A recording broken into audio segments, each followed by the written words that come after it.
নমস্কার বন্ধুরা, এত গরমের মাঝে সবাই কেমন আছেন বলুন তো আগে। তো সত্যি ভীষণ গরম, এত গরমে রান্না বান্নাও তো করা যাচ্ছে না। আজ তাই একদম সহজসাধ্য একটা রাতের রুটির তরকারি রেসিপি আপনাদের সাথে শেয়ার করতে এলাম।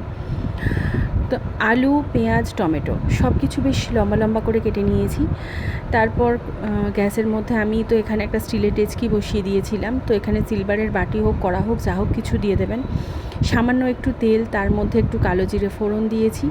তারপর জল দিয়ে দেব। তো জল দেবার সময় আমি এখানে গ্যাসের ফ্লেমটাকে অফ করে দিয়েছিলাম, না হলে অন রাখতেও পারেন, তবে একটু ছিটকে আসে।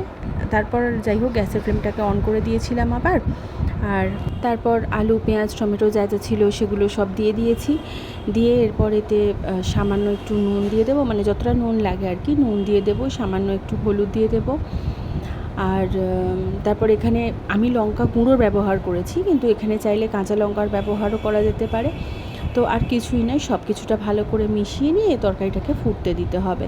তো এখানে আমি যে আলুটা নিয়েছি এটা সুপার 6, বাকি মিক্সডও হতে পারে আর কি। কোনো আলু সেদ্ধ হচ্ছে, কোনো সেদ্ধ হচ্ছে না।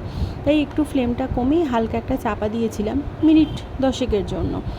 তারপর আবার মানে যখন চাপা দিয়েছিলাম গ্যাসের ফ্লেমটা কমানো ছিল, তারপর আবার বাড়িয়ে দিয়ে যখন আলুটা সেদ্ধ হয়ে গেছে তখন ফ্লেমটাকে আবার বাড়িয়ে দিয়েছিলাম, দিয়ে জলটা একটুখানি শুকনো মতো করে নিয়েছি। তারপর 1 চামচ কাঁচা সর্ষের তেল দিয়ে রান্নাটা এখানেই শেষ করেছি। একদম বিনা পরিশ্রমে রাতের রুটির তরকারি একদিন বানিয়ে দেখুন, আর আমাকে জানাতে একদম ভুলবেন না কেমন লাগলো। দেখা হবে নতুন ভিডিওতে। আজ আসি।